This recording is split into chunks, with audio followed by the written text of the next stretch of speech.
Welcome, everybody, to AB Live. Happy Friday, happy Good Friday, happy Easter, happy belated Passover, whatever works for you, whatever you celebrate to make your life better and happier, and just happy to be here. My name is Miguel Connor. I am still your pompatus of Gnosis and the host of Aeon Bite. And I hope everybody's having a great time live and everybody's having a great time when the recording comes out in a couple of days, audio. You guys know the drill.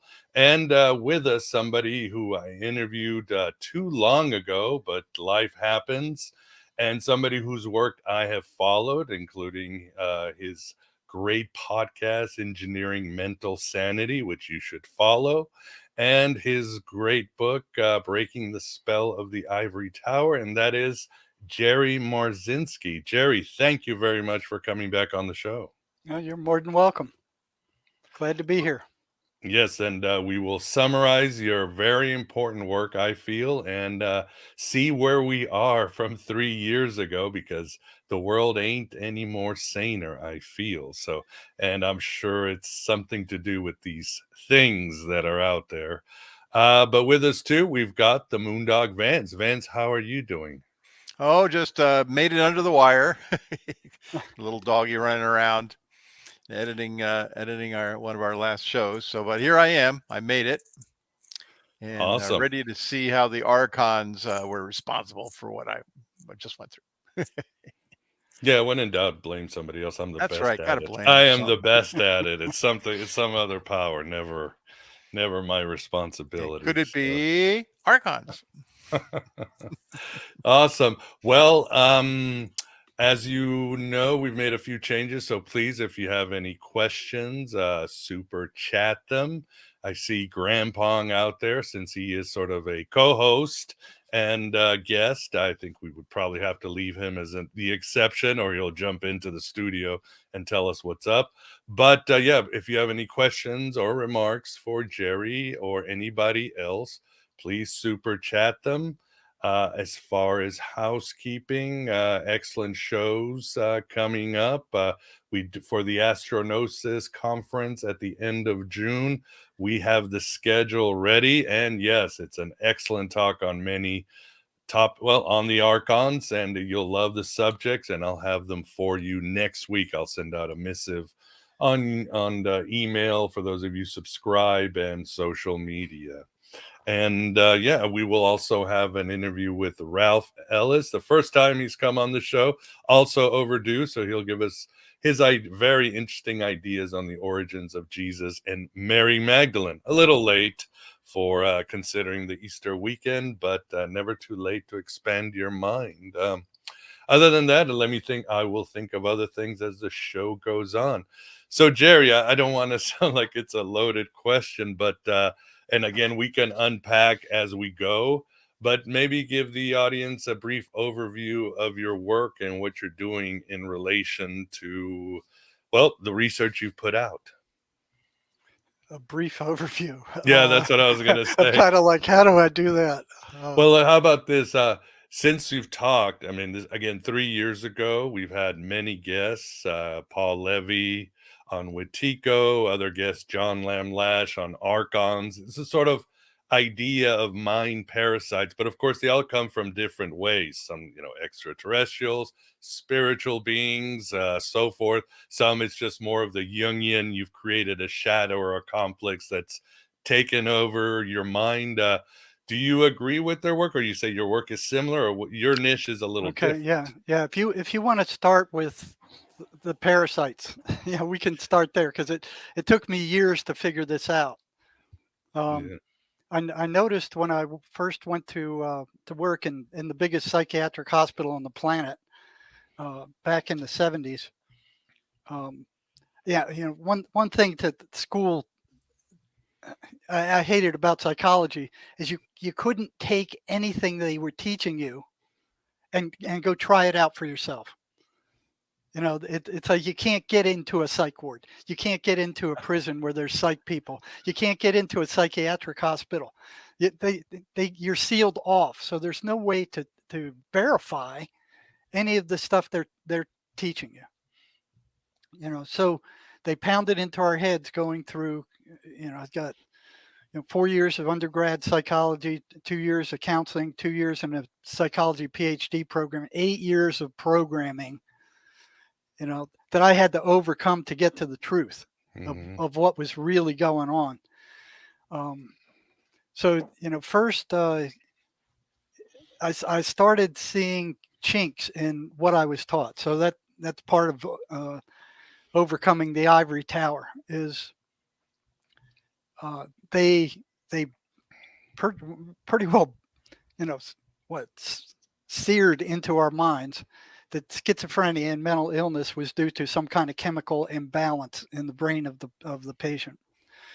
And it's almost like they're looking for something physical that they could justify their existence on. This is psychiatry and big pharma. So they started out blaming mothers for schizophrenia. It's their fault. They did something to screw the kid up. When that didn't wash, then they moved up the ladder. So with mothers, everybody can see mothers. Everybody knows the good ones and the bad ones, and some of the good ones have schizophrenic kids. So it's not washing out for them. That's not because people can verify for themselves what they're saying. So what they did is they jacked it up a level, and they went, oh, it's a genetic abnormality. All right. So now in order to find it, you need, specialists, biochemists, and the special labs and all kinds of stuff to try to verify their claim. The average guy couldn't do that. The average psychologist or psychiatrist isn't going to be able to do that. So they went on for years with that. Oh yeah, it's a genetic chemical imbalance. There's nothing you can do about it. It's built into your genes. Well, some of the more honest geneticists did some research on that, and they couldn't find any schizophrenia gene. A whole bunch of them couldn't find any. So they published that, and then the deep state, big pharma. Oh no, that can't be true. But they verified it. So that one was out. So they moved it up to the same kind of thing. And the whole time I've worked on the front lines of mental health. It's close to 35 years. I never, ever, ever saw a researcher in any one of those facilities I worked at, and I worked at dozens of them. Never saw one. They just don't get in there. They don't allow them in. They don't allow them in the mental health centers. They don't let them in psych hospitals. It's like, okay, we'll tell you what this is, and you just believe us. Well, I never had a deep trust for authority, so I always kind of was skeptical. So the more chinks I saw, the more it fed. So the next one they jacked it up to is, and I believe this was Eli Lilly, if I'm not mistaken. Back in the 80s, I think it was, when they came out with Prozac. They came out with this chemical imbalance theory. So they printed up all this garbage. They promoted any kind of research that kind of hinted at that. They made sure other researchers never got into the journals to do anything to detract from that. And here they were off and running again with a reason for schizophrenia. So what happened eventually is researchers who were doing autopsies on schizophrenics who had been in hospitals for years taking these toxic psych meds that they were feeding them, they found that their brains were shrunk like peanuts. Oh, wow. One after another after another. So they published these results, and Big Pharma and the psychiatric mafia went nuts. Oh no, it's not our drugs, not our drugs. It's the schizophrenia. They did it. It's whatever that is. It's the cause of it. So they went nuts. They just didn't want to hear anything like that. So the researchers said, okay, well, you need more evidence. They started feeding these psychotropic drugs, mostly antipsychotics, which do damage to your physical system. They started feeding these to rats and monkeys, and they found out it did the same thing. So what these drugs are doing, they're major tranquilizers, but they actually are killing the person's brain with long-term use. They rot Oh, out the peripheral nervous system. They rot out their brains. Of course, psych patients aren't ever told this. Their families aren't ever told this. You know, they I've watched them time after time after time. They'll tell the patient about maybe some of the major uh, side effects of these drugs. Oh, your mouth will get dry. Your vision may get blurry for a while. mm, That kind of stuff. They don't tell them about the uh, neurological effects. You know, akinesia and that kind of stuff. When they come in shaking from these meds, because they're toxic, they are toxic. So they come in with they're jittery, they're shaking from these meds, and they go, oh, we got a cure for that, and they give them another drug like cogentin to kind of tamp down those side effects. So here's the person's brain being rotted out, but they're not feeling it because they're tamped down with these other drugs. So once even before I got to that point, I was watching psychiatrists what they did. I was working shoulder to shoulder with them for 35 years, and I watched what they did. They bring the person in, they talk to them about 15, 20 minutes, they formulate some kind of diagnosis, and then they order some kind of med. I've been there. Yeah, Yeah, 11 years ago. Yeah. yeah. So I'm watching what they're doing with schizophrenics. You take any of those drugs? The antipsychotic drugs? Oh yeah, of course. Yeah, yeah. Yeah, It's been like 15 years. Yes, a whole bunch of them. I went through the whole. Maybe you ought to speak. Let me write a note of where I'm at. Okay, baseline. Go ahead and speak. Hello, are you talking to me? Yeah. Speak on what it felt like to be on those drugs. Ugh, horrible. Like it felt like I was wearing somebody else's skin. It's a weird feeling. I mean, yeah, the dry mouth, all that, but yeah, I felt I was wearing another human being's skin. How did it affect your thinking and how you came across? Just groggy, didn't make sense. I thought I was talking well, and people would look at me like, "What are you saying?" Falling asleep at the wrong time.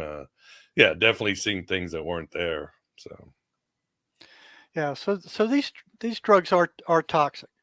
hmm No ifs, ands, or buts about it. Of course, they won't tell you that. So when I was in the state hospital, I'd been hammered into my head that schizophrenia was a chemical imbalance. right. But when I watched what the psychiatrist did, you'd think if it's a chemical imbalance in the brain, there would be some way to measure that. Because there's like 23 different neurotransmitters in the brain, hmm at different levels. So what was the baseline? I never saw them give a lab test or any other kind of test ever to test what chemicals in the brain were out of balance or by how much, hmm ever. So how do they know what they're treating? How do they know if it's a chemical imbalance? How do they know anything? That they don't. They just dig into their pocket and go, oh well, I guess this drug might work best for this, and they like with almost like a dartboard, and you walk out with a prescription. Anybody who goes into a psychiatrist's office, you're virtually never going to come out without a prescription for some toxic psychiatric drug. I mean A that's lot of them too. Yeah, like yep, 5 items sometimes. Yeah. yeah. So I asked the psychiatrist once. I said, how do you know what the baseline is? What's the deal? I mean, if it's a chemical imbalance, what's out of balance by how much, and what are you treating?" And they went, "Oh, the pharmacology guys, big pharma took care of that. They did all the research in their labs." And I'm like thinking, "What are you thinking? It's like what? That's like letting the fox into the hen house and giving him run of the place." So it's like, what the frick is going on here? So I strongly suspected that chemical imbalance was a bunch of crap. Um, so it went from there, and it was like every step I found that there was a deception by the system. Just made my distrust stronger. hmm Okay. So one of the things we wanted to start off with the parasitic part of these voices.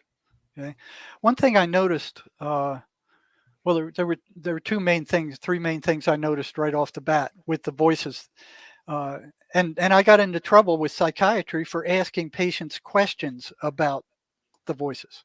Really? I was put. Oh yeah, I was pulled up into their office. I was told the voices are hallucinations. You know, by asking questions about them, you're Mhm. making the patient worse. And I was ordered to stop. Okay, so they wanted no investigation into the voices. All right, none at all. So I had to be real careful there. It was when I got to the prison that I was able to really start grilling some of these guys.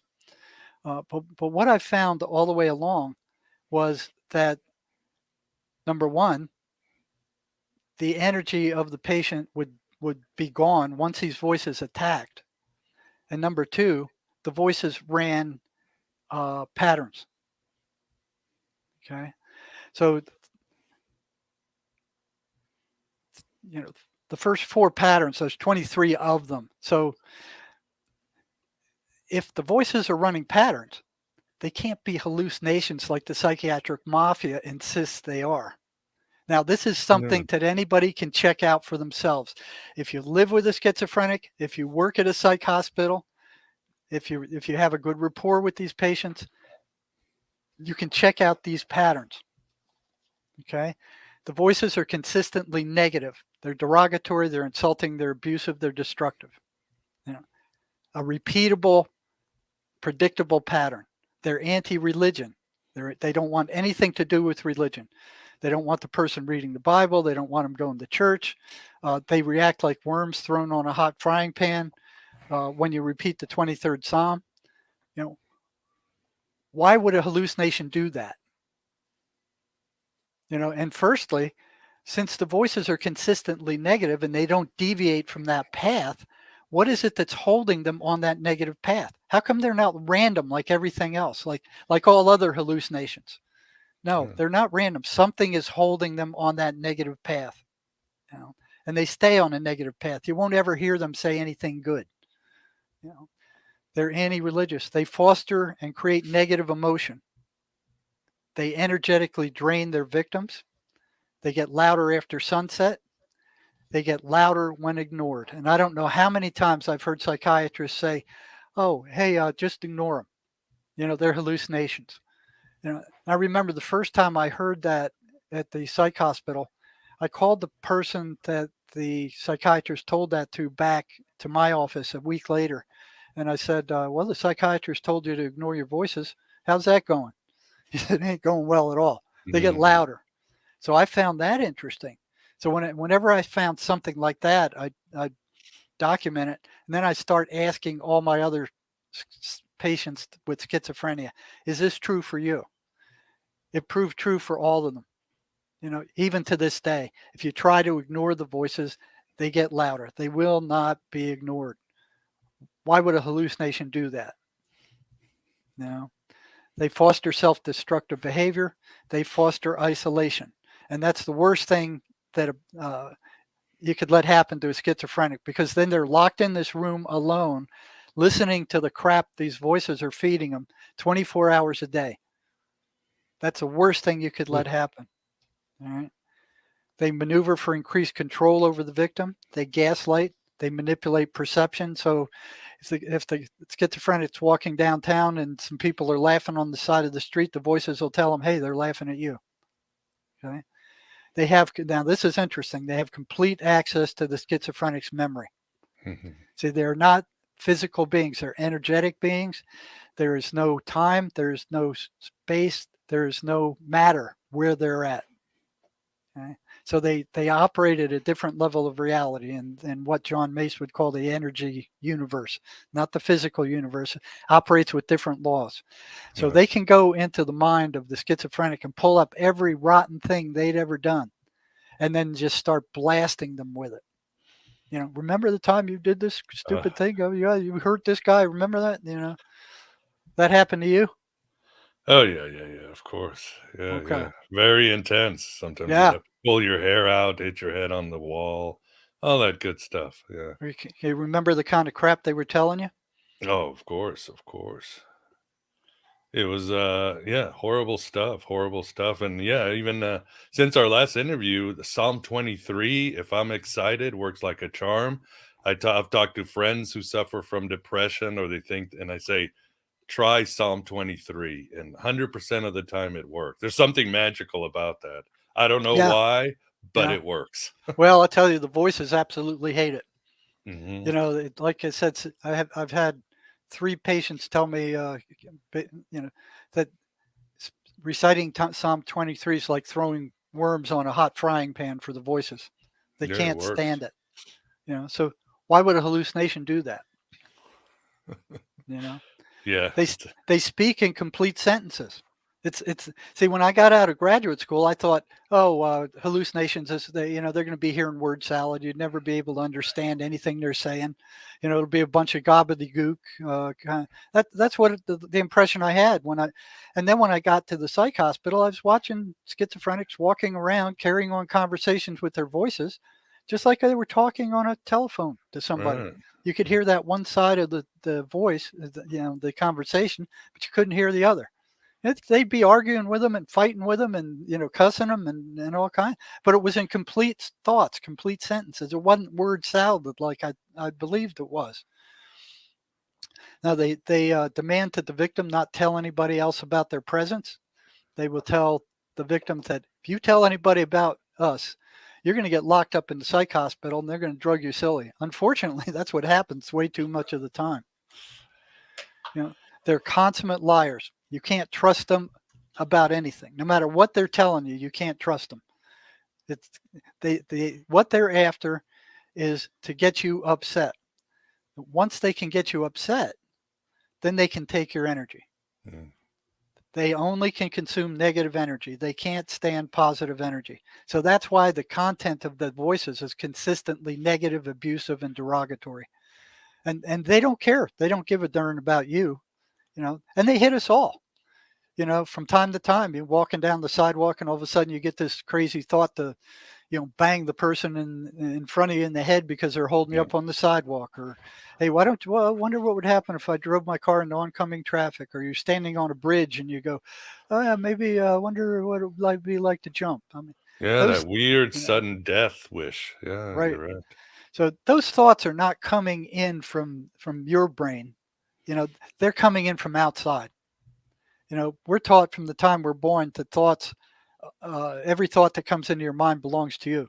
No, far from it. Very few do, if any. And so your brain is like a radio receiver. You have all these different frequencies, and the voices and schizophrenics are at a very low frequency, and the voices want to keep them there. So it's your choice whether you choose to entertain the thoughts that come into your head. If you have a negative thought, you can hook onto it. You can entertain it. By entertaining it, you're feeding it. Okay? So the voices just fill the patient's mind, the schizophrenic's mind, with constantly negative stuff. They instill fear and paranoia.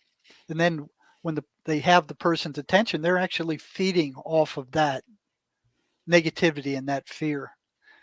So they constantly steer the patient away from anything that generates joy. They don't want the person to be happy. If they find them happy, they'll divert them or do something or start some junk. They manipulate feeling without speaking. So you can be feeling fine one moment, and the next moment you just get depressed for some reason. They can do that. They work to short circuit reason. They try to pass themselves off as the thoughts of the victim. This is one of the spookiest things they do, because they can insert thoughts into our minds. And those thoughts sound just like the tens of thousands of other thoughts you have during the day, except they're negative. And generally, if it's a negative thought about yourself or somebody else, it comes from the dark side. So one of the first things a schizophrenic is going to have to learn is how to differentiate his own thoughts from the thoughts of the voices, because they sound the same. Sometimes they don't, but most of the time they do. So you have all these thoughts flowing into your mind, and know that every negative one about yourself or anybody else comes from them. Okay? The other way to tell is by the intent of that thought. Does the intent of that thought match your intent for yourself? Okay? So the first thing the schizophrenic's got to know is that those voices aren't them. They don't belong to them, that they don't have a mental illness. They're not sick. They've got more of a mind virus. Mm-hmm. Okay. And when psychiatry says, oh, you got schizophrenia and this is a life sentence, that scares the bejesus out of these people. Oh, it's a life sentence. All you can do is take these terrible drugs I'm giving you now. Yeah, come on back next month and pay me another $200 make the companies rich. But Jerry, I guess somebody asking, you're talking about they suddenly came on anybody. Most people who study these sort of, again, mind parasites, these fungus that come and devour your brain and your thoughts, they assume it's because of childhood trauma or some sort of horrible trauma that opens your mind to let them in. Is that am I oversimplifying? Yeah, that's a kind of simplified version. So we got two levels of this. Okay. You got what they call, or John Mace would call, a negative identity, Mhm. which is a subpersonality or a negative identity that is created at the moment of a trauma. Okay. So some decisions are made when you hit a trauma. Your attention turns on you. Like, how did I get myself into this mess? How do I get myself out? What am I going to do? Who am I in relation to this trauma? It's a coping mechanism, a defense mechanism. Well, it's a survival mechanism. So here's the mind struggling to, how do I deal with this? Mm-hmm. The ego doesn't like those feelings. They're horrible feelings. So it goes, hey, leave it to me. I'll take care of this. Creates a complex. It takes the negative feelings and it buries them in the subconscious and then covers them over and goes, okay, they're gone, but they're buried alive. Okay. So it's like looking at the world through, that's now a part of your mind. It's due to the trauma, but it's now become an unconscious part of your personality because you didn't intentionally bury it. The ego took it and buried it and didn't tell you anything about it. How they say time cures all ills? Well, bullshit. I've learned bullshit. Yeah, you have those wounds don't heal. Yeah, they do not heal. No, especially when they're buried alive. So you got that level. So what happens is that negative identity, if anybody that had anything to do with a trauma similar to the one that was buried there shows up in your sphere of influence, it's going to set off that negative identity. And you're going to either fight with that person or run. So what this is a phenomena, like no matter where you go, there's this particular jerk that always shows up in your face. And it shows up year after year, time after time. No matter where you go, one of these jerks is going to show up and get in your face. Right. Okay, that's what we're talking about. That jerk is setting off that negative identity that your ego buried and is now in your subconscious mind. And you're now viewing the world through that negative identity. So every time one of these jerks shows up, that thing reacts.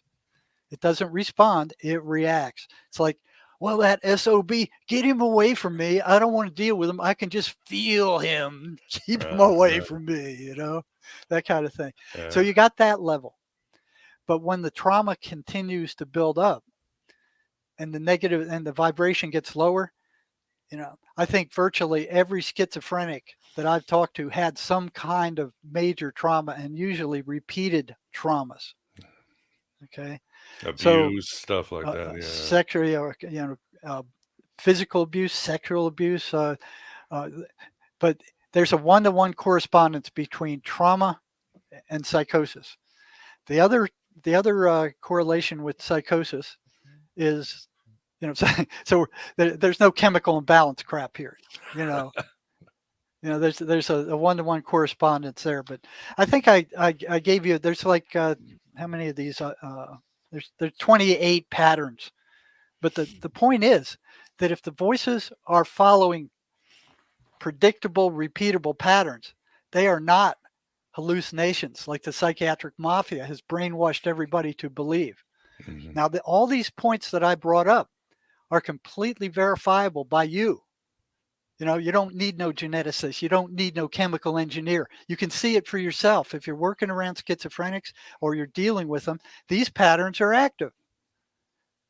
So schizophrenia is not caused by a hallucination. It's not caused by a chemical imbalance. It's caused by the voices, or what you guys would call the archons. Mhm. Okay? It's a negative identity.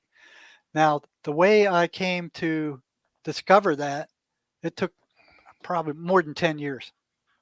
So here I am, 7 years at this gigantic state hospital that had like 10,000 patients there while I was there.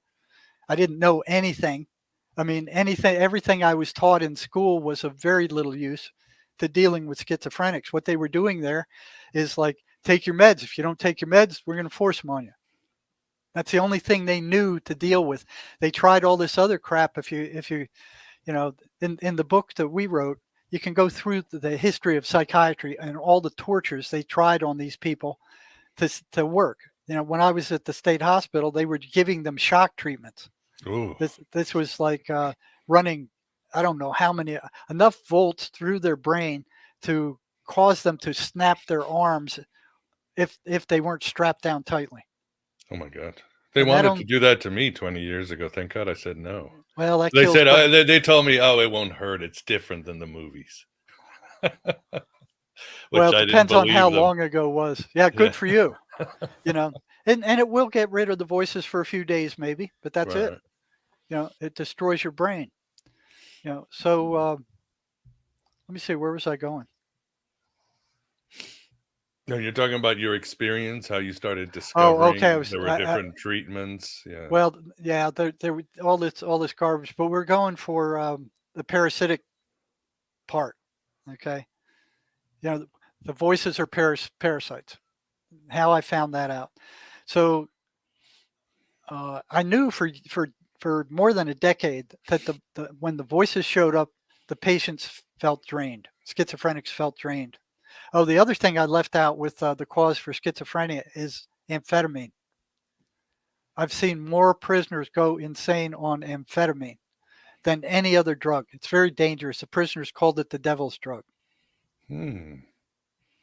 Interesting, because So, I'm writing a bio on Elvis and Philip K. Dick, and they both swore that's what gave them their energy and inspiration. oh yeah, it'll It give them. destroyed their health in the end. Yeah. They both died young. Well, Philip Dick didn't the FBI polish him off? No, No, they didn't. no. Okay. Well, it will. It'll make you feel like a Superman. Stay up for days Yeah, and tons of energy. You feel like Superman. It feels great. So, but what happens is eventually you start hearing voices and seeing shadow people. Now, schizophrenics see those shadow people also. They're three-dimensional shadows. And if you can see their eyes, you're in much worse shape than if you can't. Really? I use that as a clinical diagnosis with schizophrenics and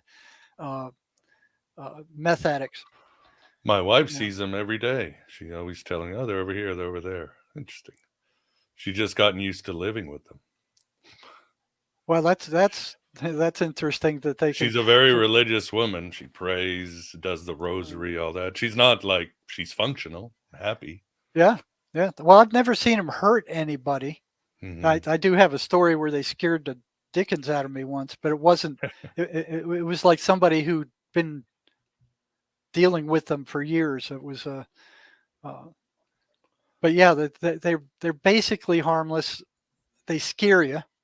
Mm-hmm. So it'd be interesting if she could say the 23rd Psalm to them or something like that, and see what they do. But the way it starts with meth addicts is they'll start hearing voices, and then they'll go, "Oh, that's just a hallucination," and they come down and it's gone. So they're convinced it's a hallucination, and it may happen maybe another 10 times, and then one day they don't go away, and they're hearing voices just as bad, as any psychotic or any schizophrenic, they're now schizophrenic. Those voices aren't going to go away. So this is a very dangerous drug. You know, you shouldn't mess with it. I've had a lot of patients or prisoners who were prescribed um, Adderall and Ritalin as kids. Oh, Okay, and they felt better than they ever felt. They were able to concentrate, but they kept pushing it. They kept taking more and more and more until they had to go out on the streets and buy it. And I mhm. asked them, "Why'd you do that? You were already feeling as good as you ever felt. Why did you do that?" Their answer was, "I don't know." Yeah, that was me. My last relapse 11 years ago. Yeah, it's exactly like that. Before I Yeah, knew it, yeah, I was out there. yeah, yeah. It'll do it. So back to how I found their parasite. And ask any questions you guys want. I mean, just Sure, I'm Vance, just from you or the audience. Okay, we did have a question about is this would you frame this as kind of demonic possession? How does this all relate to demonic, the classic demonic possession? Francis well, and Sophia well. Clapp. I'll tell you, yeah, that's a very direct relationship to it. Matter of fact, the way we kind of stumbled on it is that um,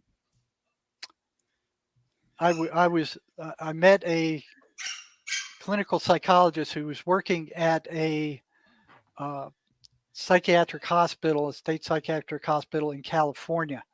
Both of us were reading the works of Emanuel Swedenborg, who was a Christian mystic. Mhm. Okay? And after after my first kind of scary event with the voices, I mean, it was a terrifying event. I knew I had to reach this guy if he was still alive. And he was also experimenting with the voices, but he was trying to make friends with them to try to get them to tell him, you know, what they were all about. So he would carry on long conversations with them. And he didn't get very far with them. They had different degrees of intelligence. Um, he gave them a Rorschach once. He gave the the voices a Rorschach, and he gave the patient a Rorschach independently. And he said the results were that the voices were much more psychotic than the patient was. Wow. So I found that interesting. So he was writing that there was a one-to-one correspondence between what the Christian mystic Emanuel Swedenborg said about the demons that he met when he was traveling through hell, and what um, Dr. Van Dusen was seeing and working with patients. So the voices matched what he was seeing uh, in Swedenborg. When I reached him, I went, "Yeah, you're right. You know, I see the same thing. You know, they match the description of demons, like Swedenborg said. That's the way they act. That's Uh, so yeah, I would say schizophrenia is not anything to do with the physical. It is a spiritual battle. You know, it's a spiritual battle against these demons that are trying to take control of these patients. And if they don't fight back, these things are like bullies. They'll knock them down. They'll just keep kicking. They don't care. They will drain every ounce of energy they have. So, Moondog, you think that answers your question there? Oh yeah, definitely. And Okay.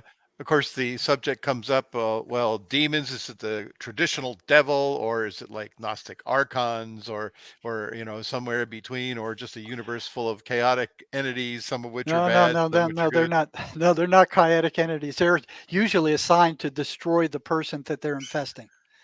Now, the other main source of them are earthbound entities. Okay, so the dark side entities, they call them the like dark side entities. They're assigned by higher demonic forces to destroy certain people.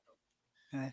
And they're stuck with those people. If they don't, they're told, if you don't destroy this person, you failed, and you know you will either cease to exist or you'll be thrown into the pit. And I've heard the pit mentioned several times by the voices. Whatever it is, they don't like it. They don't want to go there.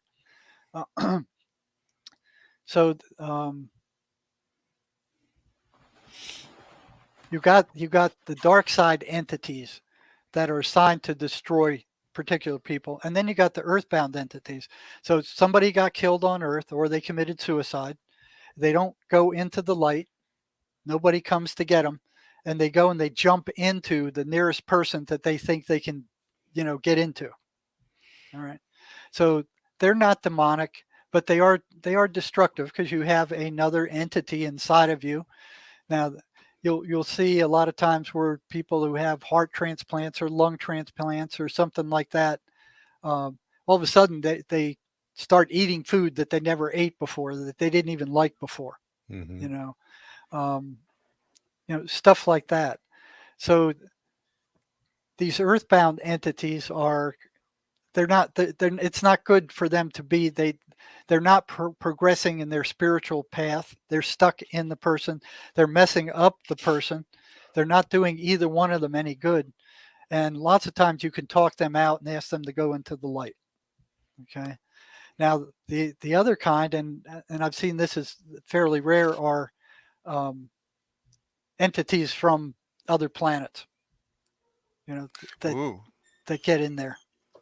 Aren't there good ones? I mean, I'm getting frustrated here. It's like you Well, think, well, the good there are good ones, but um, generally the good ones don't speak in right up front, and just they don't talk unless the person's on the verge of death.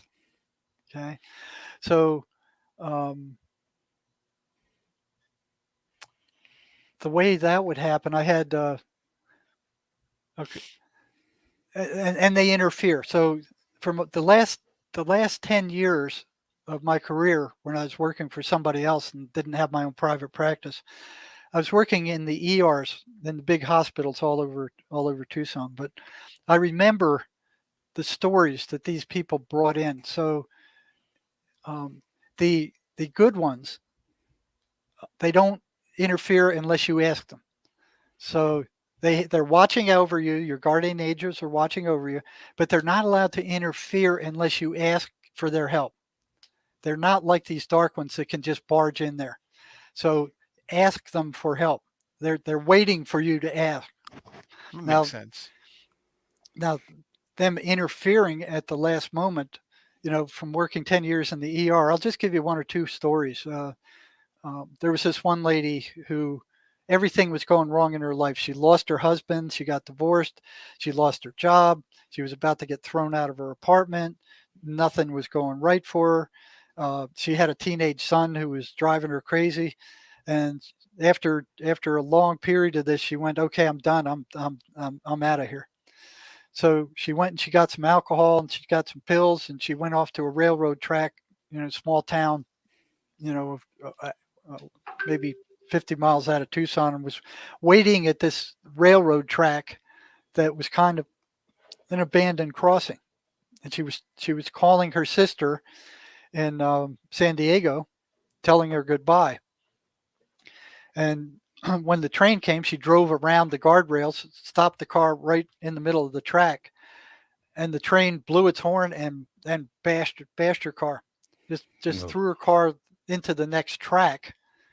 And here she's sitting in the next track, and another train came along and hit her again. So the train threw her car. It was like a crushed piece of beer can. Now she's trapped in there. She's thrown off the road like 50 yards into the desert. She could not get out. And here she is sitting in front of me just a couple hours later with just a black eye. Oh my God. And I'm Wow. sitting there going, "What? You got hit by two trains and all you got is a back eye?" So right away I was curious. I said, "What were you thinking when you came to?" You know, and she said, "Well, I came to inside of the crushed car. I was pinned in there. I couldn't get out." She said, "But I was furious." She said, "I'm absolutely furious. I did not want to be here. I wanted to be dead. I didn't want to come back here, and I was mad."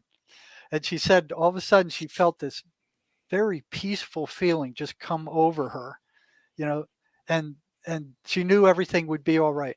And she was told everything will be okay. And they cut her out of that. Here she is sitting 2 hours later, sitting in front of me in the ER with just a black eye. And after talking to her, I didn't feel she was suicidal anymore. I thought she'd learned her lesson, and I knew if I recommended she be admitted, they'd probably do that, and then they'd fill her full of drugs. That's what they do. You don't get out of a psych hospital without being filled with drugs. That's what it's all So about. that's what it's all about. So I recommended that. I told them I didn't feel she was suicidal anymore, and wrote her up. I said I recommend she be released. I didn't think they'd do that, but the psychiatrist did. It was incident after incident after incident like that, where some force showed up and interfered with the person killing themselves. I mean, there were so many. It was like lobsters in Maine 100 years ago. They were just all over the place. They used them for dog food. I should have been writing these down, but I only remember like a handful. Another one was a guy who had a 357 Magnum. Put it to his head. The voices were driving him nuts. Put it to his head and went click. Aimed it at the floor, went bang. Put it to his head, click. Put it at the floor, bang. He goes, okay, I got it.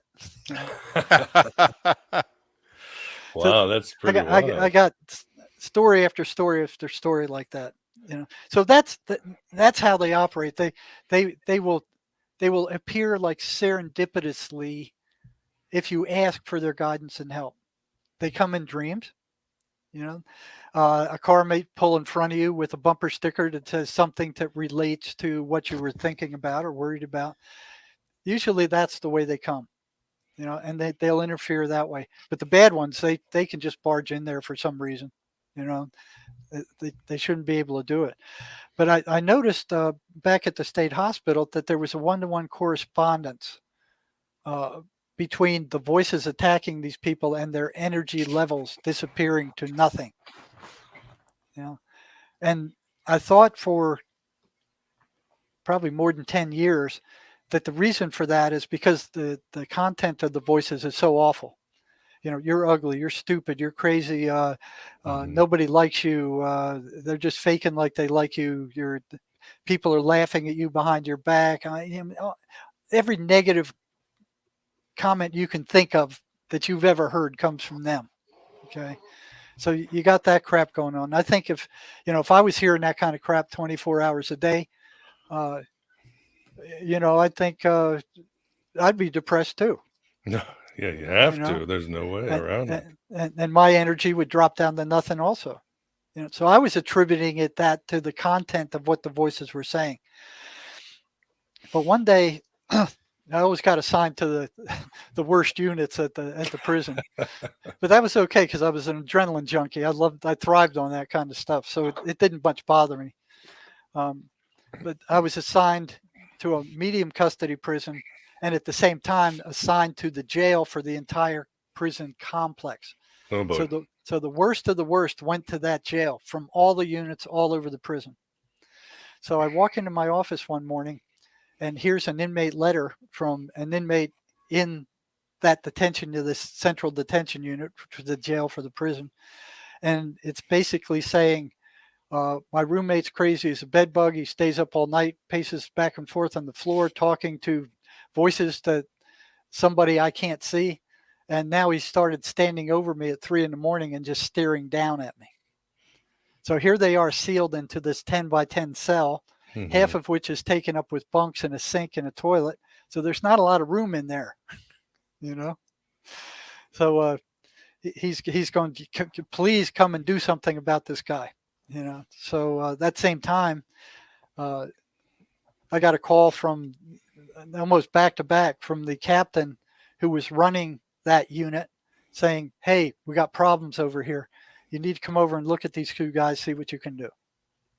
And so I looked up the prison record of the guy who wasn't crazy and who was saying this other guy was standing over him at 3 a.m. just staring at him.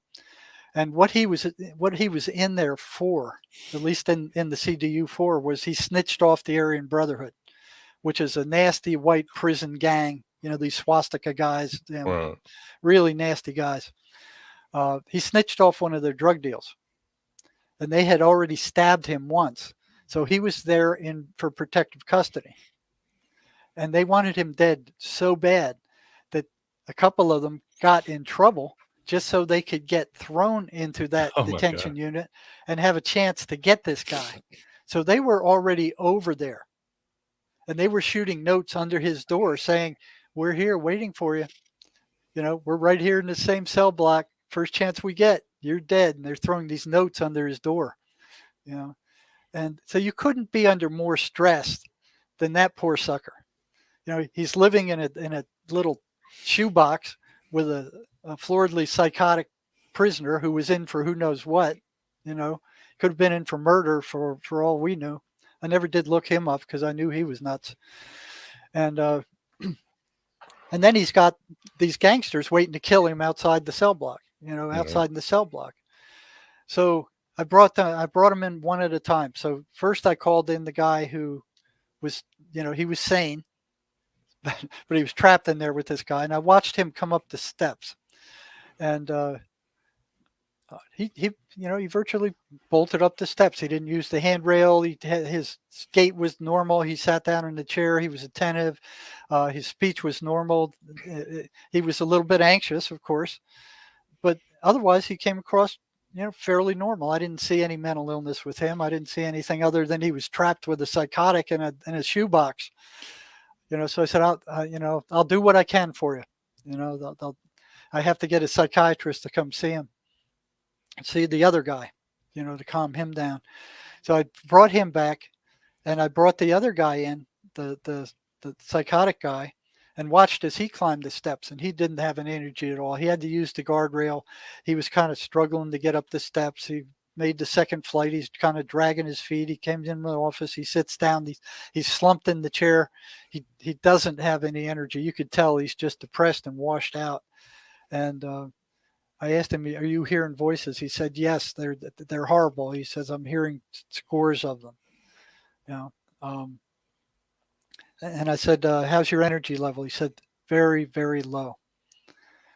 And after I wrote down the clinical information on him, I sent him back and watched him just kind of shuffle back to the cell. And as I was leaving that detention unit, shortly after, I went, it's not the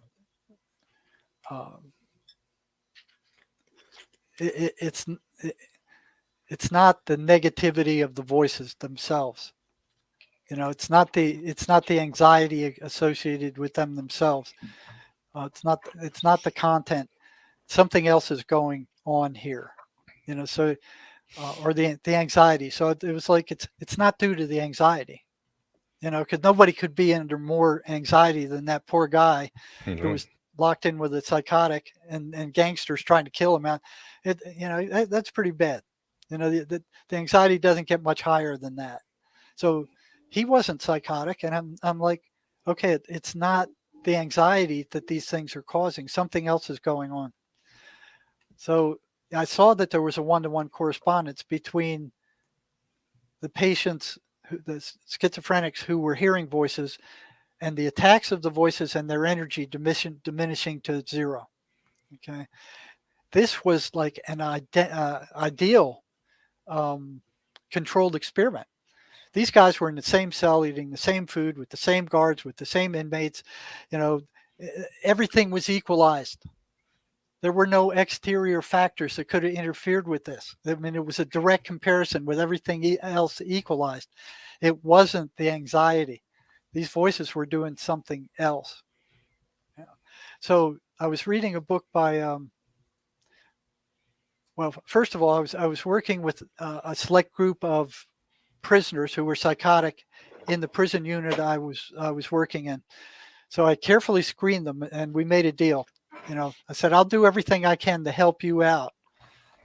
But when we meet, what I want you to do is you tell me in real time when you're hearing the voices and what they're saying. Now, not all prisoners would do that. So I always had a select group of 10 to 15 who would, and I would work with them on a continuous basis. And we'd talk to the voices. I'd experiment with the voices. I found they ran patterns. And then I started experimenting with ways to disrupt those patterns. As soon as I started doing that, these prisoners started coming back and complaining the voices don't like what you're doing. Mhm. They don't like me coming here. They don't want me to come. They don't want me to do what you say. And it wasn't just one of them. It was one after the other, after the other, after the other. The voices didn't want any interference with those patterns that I just read you. Anything that went against those patterns, they got upset at. And that was consistent with every single one of them. And it goes on right now. Okay. So that's not a hallucination. It's consistent. Okay. So here's all these reports coming in that they don't like me messing around with those patterns. And then one day, one of them that I was working with, who was doing pretty good, he turns around in the doorway and he said, he looks at me and he goes, "You know what you're doing is dangerous, don't you?" And I looked at him like, "What?" I didn't say anything. I was like, his comment just took me back. And then he turns around and leaves. And I go, "What was that all about?" I mean, they're stuck in his head, not mine. How are they going to get out of there? They're stuck there. So I wasn't worried about it. It kind of got my attention. I filed it away, but I wasn't concerned about it. Okay. So I was then reading a book by a South American shaman, Miguel Ruiz. It was called The Voice of Knowledge. And here he was talking about similar entities that were also parasitic, that matched the description of the psychotic voices I was working with. So I was always asking these prisoners that were psychotic questions. I was always bombarding them with questions. At the state hospital, if they caught me doing that, I'd be in trouble. But in the prison, at the state hospital, if one of the patients went to a psychiatrist and said, "Hey, you asking me questions about the voices and the voices don't like that and they're upsetting me," I was ordered to stop it. But in the prison, if a prisoner went up to one of the wardens and went, "Hey, man, the psych is asking me questions about the voices and I don't like it." Get out of my face, get lost. There's no traction there at all. So I pretty much had, I could experiment without interference. And eventually I got in trouble for that, but I had a long, a string of years where I could do that. So here I ran into this information from Miguel Ruiz talking about these entities being parasitic. So I went, that's interesting. So I brought that book into the prison. I brought this guy in who told me he thought what I was doing was dangerous, or did I understand that? And I said, I brought this in. This matches what I'm seeing. I'd like to read you this paragraph and see what you think about it. Because I was always asking them what they thought. What happened here? What happened there? What did the voices do when I did this? What I do when they did that? I mean, it was always constant interchange with them, and with the voices too sometimes. So I started reading him that paragraph that I outlined, and we got to the part where Miguel Ruiz was talking about the voices being energy parasites. And I finished and I looked up and this guy was just sitting in that chair like a zombie. His eyes were glassed over and he was just staring at me, just stark still, like he was frozen. And I'm going, "What do you think?" And he didn't respond. He's just staring at me like a zombie. And I'm like, what's going on with him? This doesn't bode well. And so I pushed my chair back away from the desk and against the wall. So if he did attack, I could kick back at him and at least have a chance to, not be knocked off my chair anyway. Yeah. And what they were doing were assigning female guards to the medical unit at the time. So I knew they wouldn't be of much use if I did get attacked. So it was like, okay, I was preparing for whatever came. So I had the chair against the back wall and I'm looking at him and, I asked him, what's going on? And then I heard this crackling behind my head. It sounded exactly like an arc welder. And it went crack, crack, crack, crack, crack, crack.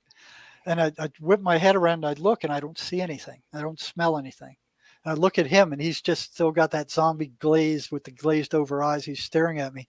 So I'm like, I got to keep an eye on him. But what is this going on my wall? So I'm like whipping my attention back and forth, like between him and making sure he's not moving and doing anything.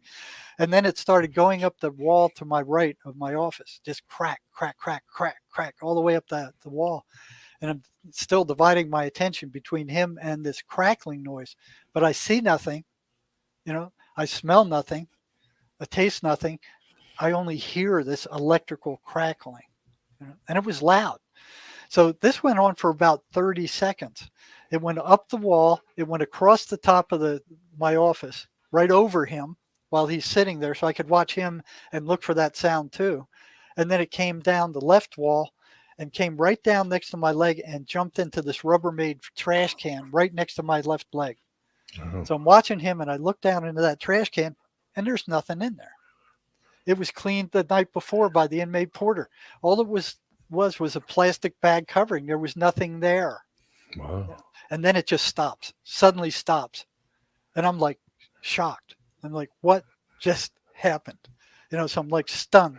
Like, what just happened? And I turn and I look at him, and he slowly stands up and he goes, I gotta leave. And I'm like, yeah, get the hell out of here. Go. Get out. Get out. And I'm like, God, and he shuffles down the hall and he disappears. And I'm sitting there stunned. So I get up and I start checking the walls for any burn marks. There's nothing there. I look at the back of the office wall, nothing there. In the trash can, I do the entire route with my eyes across the office, nothing there. I walk out into the hallway to see if there's anything else that could have caused that. Nobody's there. The doctor isn't in yet. The nurse isn't in yet. That hallway is empty. Their offices are closed. But this went on for like 30 friggin' seconds. I was in shock. I was in absolute shock. I closed off my office. I didn't see anybody for the rest of the day. I just sat there staring around out the window. I couldn't fathom what just happened. And I couldn't tell anybody about it either. Yeah. Who am I going to tell?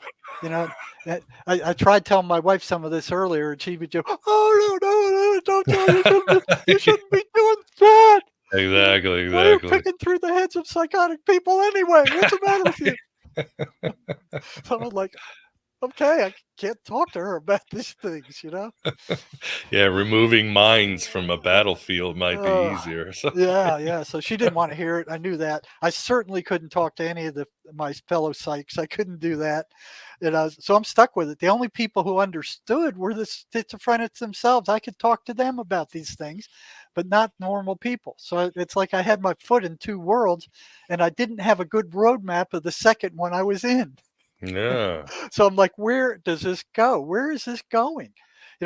I didn't think these things could come out and affect physical reality. But after listening to this thing for half a minute, I wasn't hearing. I heard it. I mean, I heard it. It was there. Why would I suddenly start hallucinating in the middle of nowhere? What's going on? That never happened before. And this guy got out. I was greatly relieved.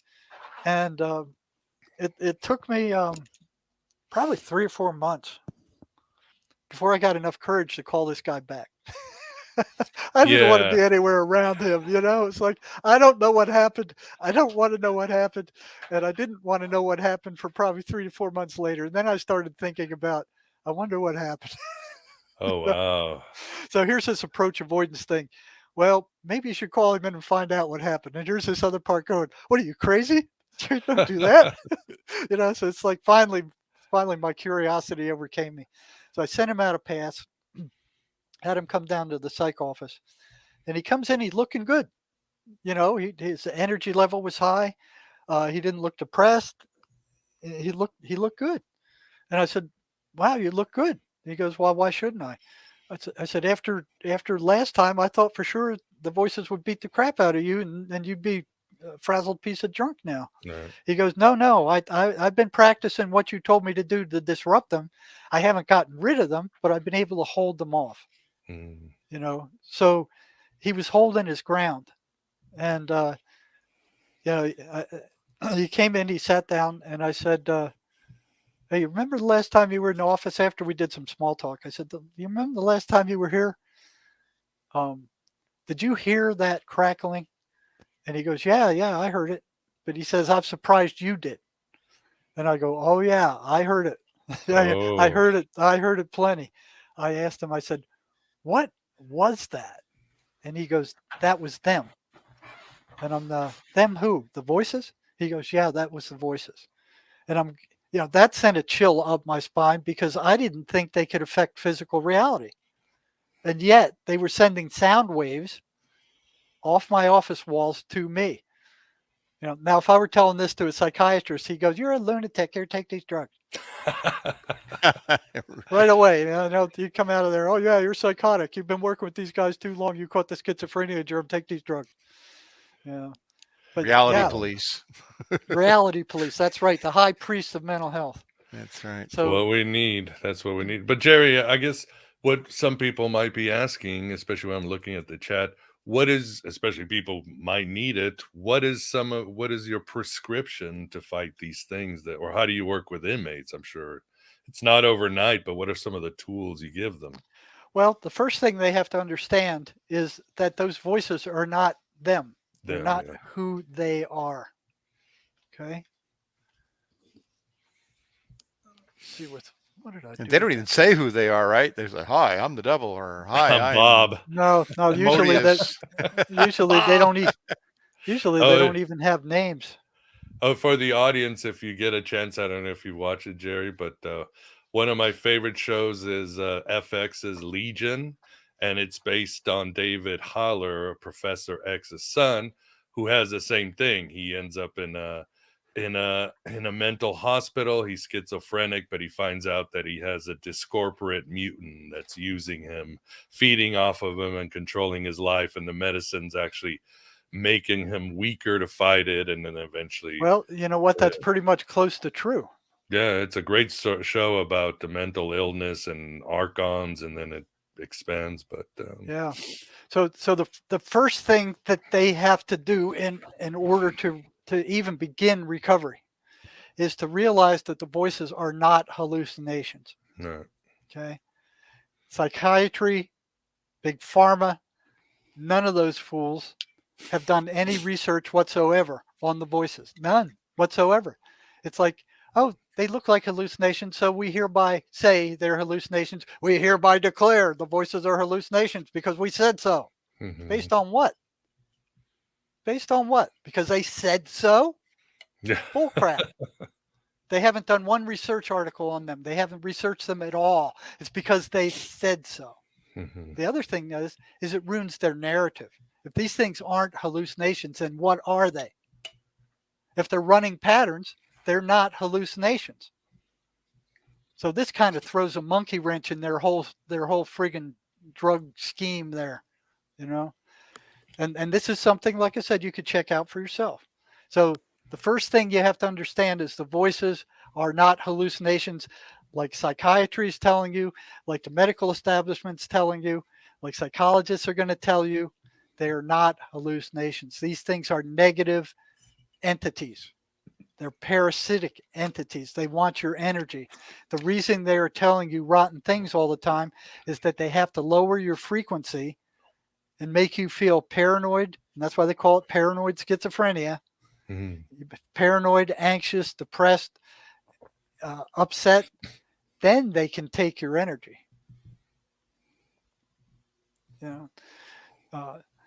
So that's the reason they're telling you that kind of garbage. You'd think they'd get a clue because they know about multiple personalities, right? No, there's multiple personalities. They're real, but they're very different. They're very different. With those, like one personality could be violently allergic to shrimp. Yeah, and when they switch to another personality, that personality can eat all the shrimp they want. Yeah, or one knows piano and the other one has the other one no music ear. Yeah, it's incredible. Totally different ballpark. partition consciousnesses, but maybe that partitioning mechanism is like, one slot gets taken over by something external instead of something internal. Well, that's the other thing. They are external, but they appear internal. Okay. Yeah. So they're coming in from the outside. They are putting these negative, abusive thoughts into the person's mind. They're feeding them in there. And they're saying, "Oh, you're stupid. You're ugly. You're crazy. People think you're a nutcase. You're worthless. You're a piece of crap." I mean, all this kind of stuff. Right. I mean, it goes on and on and on. They got thousands of these things they tell them. What are they getting out of it? What nourishment do you think they're getting? Oh, they're stealing the person's energy. Once they get them into a negative frame of mind, now they can take their energy. Now, how they do that, I have no idea. But I've had several patients tell me I can feel my energy leave when they're attacking. Right? So they're energy vampires, which is, I think that's why Dracula is so scary to most people, because people know this is happening on a subconscious level. Yeah. Wonder what they do with the energy, I mean, now they have the energy. Now what? They feed on it. That's their force. That's their life force. They're staying alive. It's their survival mechanism. Their survival mechanism. Now, I had one devil worshiper in the prison, who he was strange because he had this affect like that puppet in the monster in the horror movie, like it looked like Howdy Doody puppet guy. He had that kind of strange affect, Well, we recently saw Megan. What was it? Chucky? Chucky. Yeah, Chucky. Oh, Chucky, yeah. He had this affect like Chucky, and he never got depressed. That affect never seemed to fade. He seemed to be in that space all the time. He was hearing voices all over the place. I brought him in, and he was a devil worshiper. So I was a little leery about him. And I said, I was curious. I said, you're not like other schizophrenics. Your energy level seems to be high most of the time. Mm-hmm. You don't act like them. You can think with a clear mind. Where do you get your energy? And he said, they give it to me. Oh, wow. Yeah. I said, what did they give it to you for? And he goes, to get certain things done. Wow. And I'm like, I don't think I want to know what those certain things are. and then he started telling me that he could astrally transport himself to a certain prison cell in a major prison about 90 miles away. So he could visit certain prison cells there. So the other thing is that when you get a schizophrenic angry, they become supernaturally strong. It's like, where did they get that energy? They're stronger than strong men.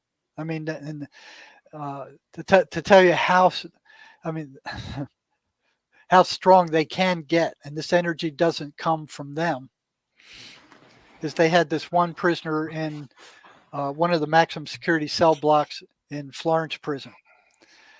And, the guards are always acting like they're, really tough guys, most of them. They went up to this one psychotic prisoner, and here's this cell block three stories high. And they go, we're moving you. And the guy says, no, you're not. I'm not going anywhere. They go, we're moving you. Stick your hands out and cuff up. He goes, screw you. Come in and make me. They were going to do that, So they said, we're gonna get out the pepper spray. We're gonna douse you with pepper spray. He goes, take your pepper spray and stick it where the sun don't shine. So here they have these quart cans of pepper spray. They're like a foot long and like the size of a bottle of milk. And they bring out the pepper spray, and he pulls up. They point it at him. He pulls a towel around his face, covers his face with it. And he's sitting on his bed covered with that, and they just douse the entire inside of his cell with pepper spray. Now, I don't know if you've ever been around that stuff, but it is nasty stuff. You get a little bit of it on your eye or on your face. Knock you out. Oh man, it's awful stuff. It burns.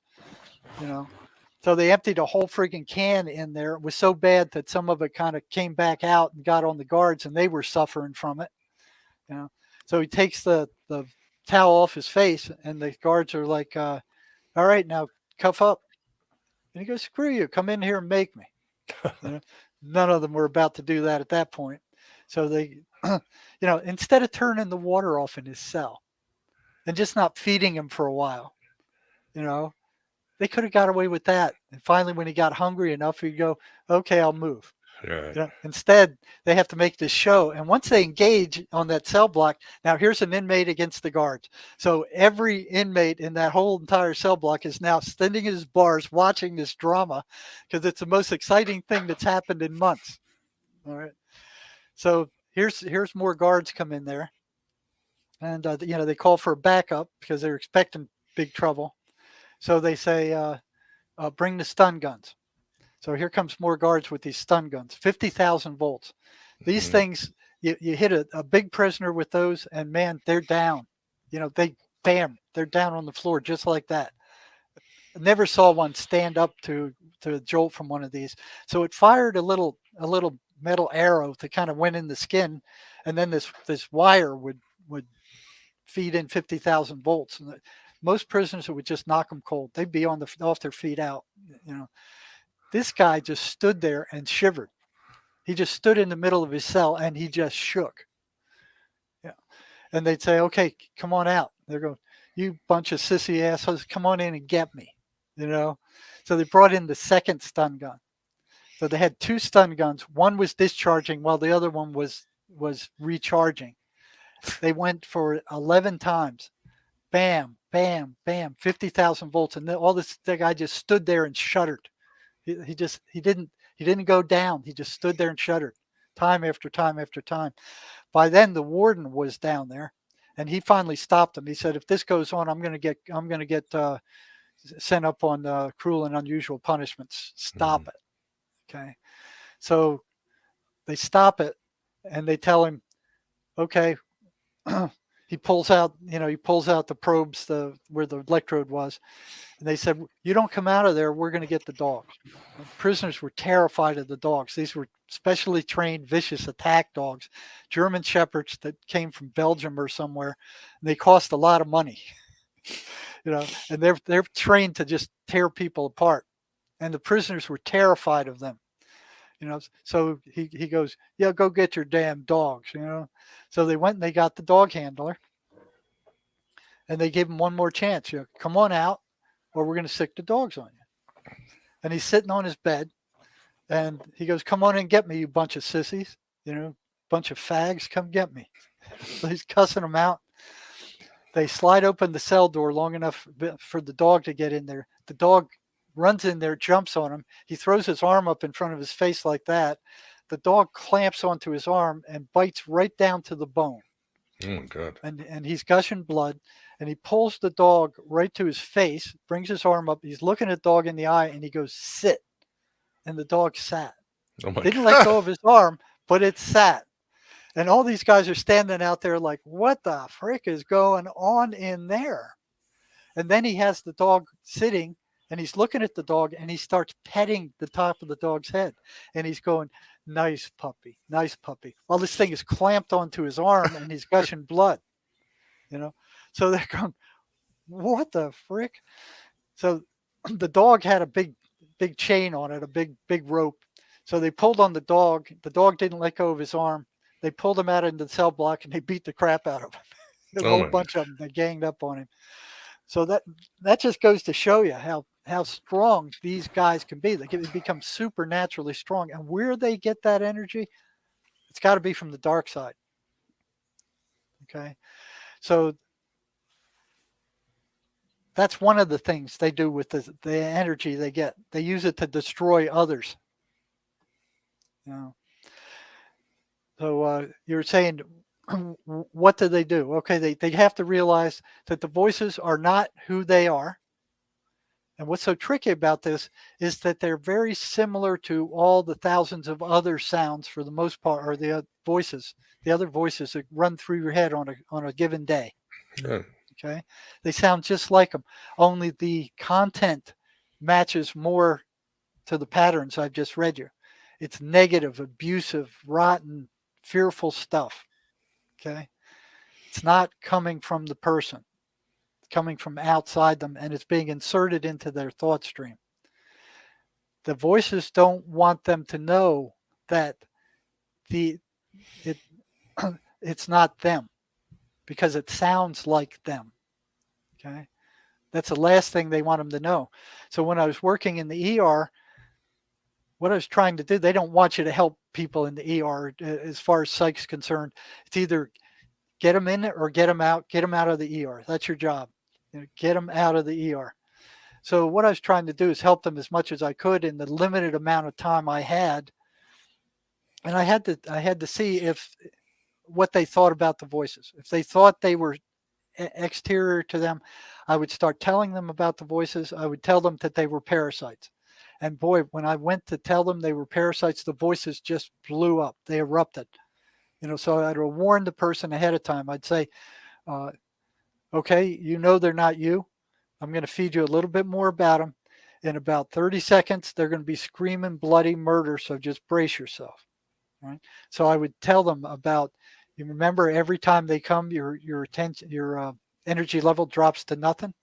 Okay. Mm-hmm. Where do you think your energy goes? Most of them start with, well, I don't know. Some of them go, they take it. I said, yeah, they take it. They're feeding off of you. But this is what they have to do it first. They have to get you upset. You have to believe their lies. Then they got you hooked. So if you believe their lies, they got you. And most schizophrenics know that they're liars. They can't be trusted.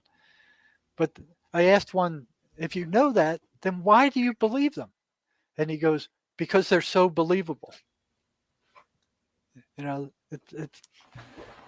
So what they do is they kind of like fish. They since they have access to the person's memory, they can pull up every rotten memory they've ever had. They throw it into their minds. They see if they get a reaction from it. If they get a reaction from it, then they start accusing them. Well, you remember you did this thing and that was really screwed up and you hurt these people and that kind of stuff. All right? Mm-hmm. So they have to know that the voices are not who they are. Every negative thought that comes into their mind doesn't belong to them. It's coming in from somewhere else. Okay. So the first thing they need to do is call the voices liars like they are. Say, that's a lie. That's a lie. That's a lie. Sherry Sweeney came up with that. Now at the time I met her, I knew they were liars. And I would ask the people, why do you listen to them if you know they're liars? And they go, well, they're so believable. I said, well, that doesn't make a lot of sense. If you know they're liars, you can't ignore them because you know what happens when you ignore them. If you call them liars and just leave it there, then they don't hook you. Right? But Sherry made she wrote an entire paper on that because that's what got her out of the schizophrenia. She fought the voices going, that's a lie, that's a lie, that's a lie. They couldn't grip her. They couldn't get a hold of her that way because she didn't believe anything they said. Okay. That's the first one. Okay. The second one is the 23rd Psalm. They can't stand it. If you're hearing voices, just keep repeating that all the time. It's like burning them with a blowtorch. The third thing is ask the guardian angels for help. Now, there are ways once you do these things, there are ways to get in there and walk them into the light and other weapons you can do. But those are the three biggies to start with. Once you got that under control, then we can go in and remove the negative identities that are stuck in the person's subconscious, which they feed off of. Once those are gone, then they have nothing to feed off of. The person needs to get on a positive spiritual path and they need to stay there. That's the only thing that's going to keep them away. That answer your question? Yes, that's definitely a good path, and like I said, you've tested it, so it's made a difference. Vance, what do you think? Are there any questions from the audience? Let's see. I've been so fascinated that, yeah. But yet there is though. Bruce Banner 7530, even higher. That's his whole name. It says 95% of the population is overinfested with parasites like worms and fungus. Many think they are demonic and control the mind. Have you studied ropeworms, etc.? I guess generally he wants to know if there's a association between these mind parasites and physical parasites. The real Well, ones that are eating us right now as we speak. Ah, Some say you that know, half of our DNA is fungus. I mean, yeah, we are like we're we're dinner. all mushrooms. Yeah. well, I myself haven't noticed that because I don't treat people for parasites. But Dr. Andrew Kaufman believes there is a link between parasites and voices. Um, Ah, I don't know myself. None of the patients I've had have ever reported to me that they had parasites or worms or anything like that, other than the parasitic voices. yeah, you'd have to diagnose them medically and do Right. blood tests and fecal tests and all that Yeah. stuff. So I never did any of that stuff. That's not my bailiwick. All righty.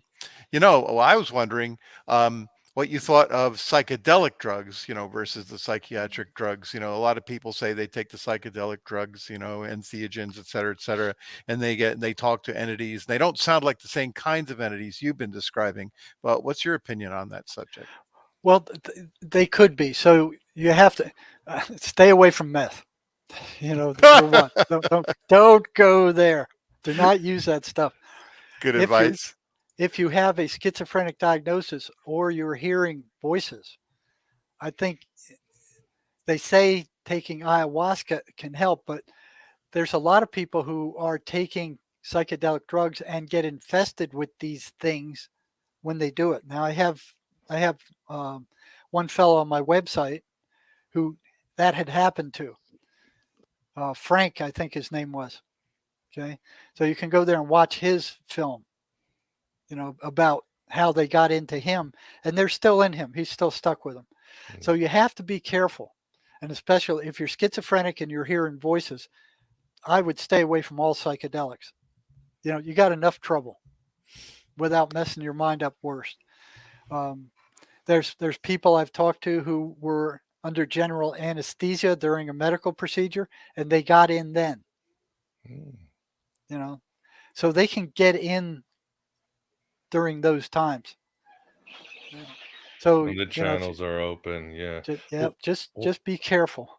What about taking or going to a exorcist, a shaman, a witch? I mean, all cultures know about these mind parasites. We're kind of Yep. late to the game, Jerry, if you know what I mean, or Yeah. we got rid of it, but they all know about. I mean, Carlos Castaneda talked about the flyers, the Gnostics, the Kabbalists, talking about the book. Can these experts help too? Yeah. Yeah. A number of them have contacted me because Mhm. of this. There are ways to walk these entities out. There are ways to get rid of them. Um, the thing is, a lot of times they're like it's like a magazine on a gun. You get rid of one. If you don't seal it, you don't seal the person off, or they don't get on a positive spiritual path and start proceeding along that path to fill that vacancy. It's just like the Bible said. They will return, and they will return with more, and they will be more difficult a second time. Wow. So yeah, I've seen it happen. I've seen some of these people actually pull the voices, the demons out. I've done it myself a number of times. Good deal. Wow. Exorcism. What do you Yeah, think it of is. exorcism? You think that works? Well, again, in some cases it has if they're sealed off. In a lot of cases, the voices, if you don't fill that vacant space, they'll be back. They'll be sent back. Yeah. So you got to get on a positive spiritual path. The person who's working on you has to be able to seal you off from them. And you have to realize that you have to get on and stay on a positive spiritual path to keep them away. But in a lot of cases, I've seen exorcists that they got rid of them, and then next thing you know, a couple of months later, they're back again. They have to change their frequency. If it's not like taking a pill, like if you have an infection on your arm or hand, you take an antibiotic and eventually it goes away. This isn't like that. If they're gotten rid of, they don't, you know, like this fella says, exorcism doesn't patch the hole. Right. Yeah, it was well put. Yeah, so you have to get that hole patched, and then the person has to work on changing themselves to a higher frequency. Makes sense. It does indeed. Well, awesome. Well, we probably should wrap it up. It's been fascinating. And for the audience, I'll have it on the show notes. Check out jerrymarzinsky.com. Check out his podcast, Engineering Mental Sanity. He has guests. He talks about this often. A lot of good tips. Jerry's always open to hear about you. And as I've said from our interviews and many shows, his work is very important. And this AM Bite continues to have guests talking about with Tico, Archons, the Mind Parents, even Jason Horsley. A month ago, he now is on board when we were talking about Stanley Kubrick and everything. It's now 100% on board. If you want to learn more about how we came to the conclusion that these voices are entities and not hallucinations, like psychiatry says, this will tell you all about that. I have the book right there on my shelf. Okay. Yeah. So you can get this at lulu.com, or you can get it on Amazon. It also exists in Spanish, German, and French at this point. I have it too on the show notes here too, if you want to just click the link and you can get Jerry's book. So whether you're listening on audio or YouTube, you can get it. And I do have a private practice. You can reach me at jerrymarzinsky.com. Awesome. Yes, check him out. I'm a little backed up, but I'll get you in eventually. If you need it, if somebody walks into your office with a dog on their arm, you probably come on in. I'll see you now. Yeah, I remember you. Yeah. Awesome. Well, we are at the end again. Get Jerry's stuff. Please support Jerry. Please support the show. As I've been mentioning recently, AM Bites traffic and listens has gone up. Unfortunately, the support has gone down. So might be changing the business model, maybe putting everything behind a wall, a paywall or something, because again, there's this weird paradox where I'm breaking records and hitting the top 10 in religious podcasts, but there's not a lot of you might say support. So I've got to figure things out. Might reset, might take a pause, but please support if you can. Support all independent podcasters. And we are at the end. First of all, I will say, Vance, thanks for keeping us company. Love the show. It was very interesting and educational. Thanks, Jerry. You're welcome.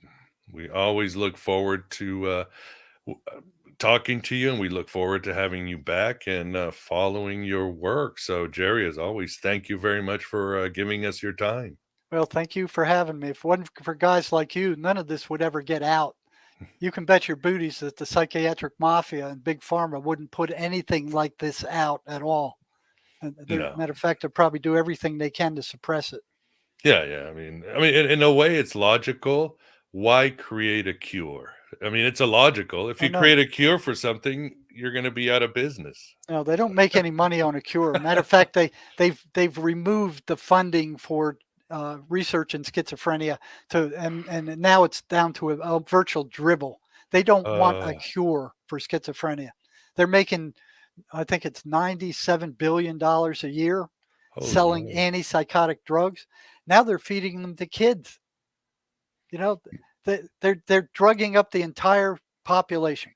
You walk into a psychiatrist's office, you're going to come out with some kind of toxic drug.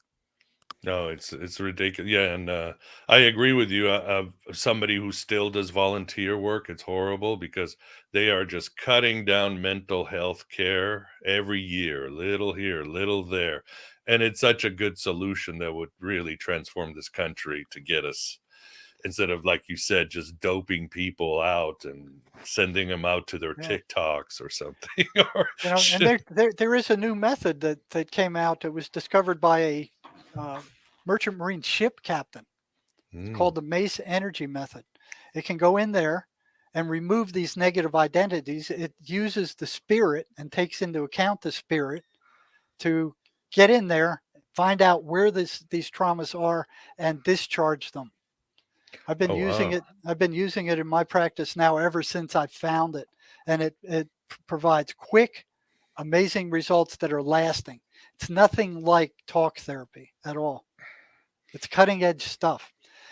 All these drugs that psychiatrists are dishing out to these people should be replaced by practitioners using this system.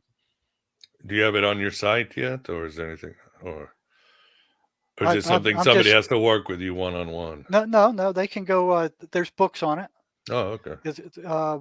I think it's Causism by John Mace, and then there's Energy Over Matter by John Mace, which will tell you about it and give you basically enough information that if you're even a little bit psychological savvy, you could put it to use. But the advanced stuff and that kind of stuff, you have to go through their institute, which I kind of done or doing. So, but it works. It works fast. It's very accurate, and it's permanent. It's nothing like traditional psychotherapy where you just keep talking about the same stuff over and over and over, and it just gets it worse, and you widen it, and it's like, oh, this is the 40th time I've told people about this trauma, and it's still there. It must have a way of introducing them to a better spiritual path then, like we were saying before. Well, the 23rd Psalm is like the first step, because schizophrenics want nothing to do with God or Jesus or anything like that. But when they see that the voices howl when they hit them with the 23rd Psalm, that's like a wake-up call. They don't like this, so there must be something good about it. Very true. Very true. I've seen it work. So awesome. Well, audience, thanks for keeping us company. Please support. Really appreciate the super chats. And I hope everybody has a good weekend. Don't get possessed. Enjoy your eggs and bunnies and all that good stuff. All right. Well, thank you. And as I always say, write your own gospel, live your own myth. Until the next one. Take care, everybody. Bye, everybody.